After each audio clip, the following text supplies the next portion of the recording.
nuclear-capable bombers towards Taiwan.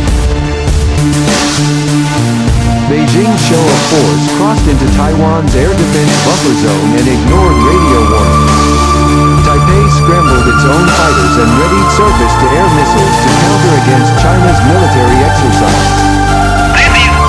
This latest exercise was the largest incursion in China's intimidation against Taiwan and sent fears across the Taiwan Strait.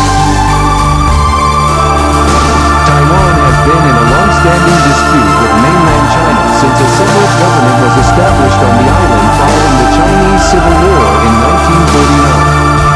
The nation remains an important ally of Western countries due to its close proximity to Communist China. Fears have erupted over recent months that under Chinese President Xi Jinping, Beijing will use military force to reunify Taiwan with mainland China. Chinese Foreign Ministry spokesperson Wang Wenbin said last month, "I wish to emphasize that abiding by the One China principle is one of the things that is key to China-Australia relations. Taiwan is a part of Chinese territory which cannot be separated. The Taiwan issue is entirely China's internal affair and is related to China's core interests, and we won't accept any external forces meddling or interfering in this."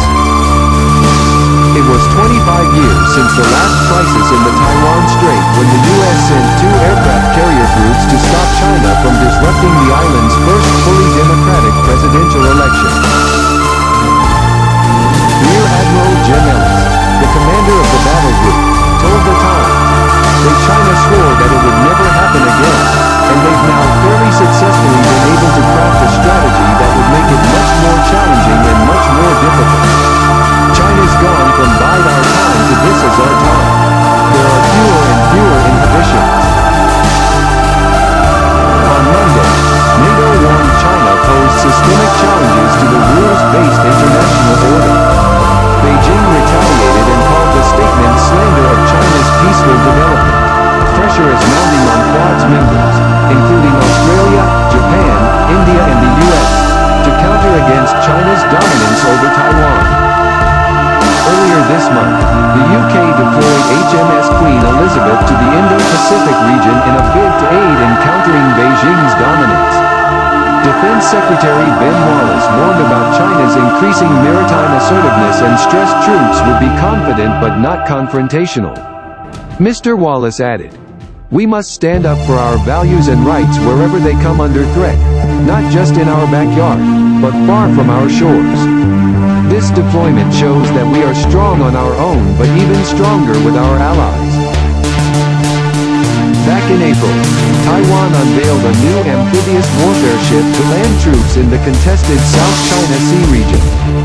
The huge 10,600-ton ship, named after Taiwan's tallest mountain Yushan, is the latest part of Taipei's program to modernize its armed forces amid growing tensions with Beijing in the South China Sea. Tensions between Beijing and Taipei have escalated over recent months after China conducted military exercises close to the Taiwan-controlled Pratas Islands. Back in January, a total of 15 Chinese aircraft including 12 fighter jets entered the southern part of Taiwan and Pratas Island. A further 8 Chinese bomber planes and 4 fighter jets entered Taiwan's Adees, urging the nation to deploy missiles to monitor the incursion.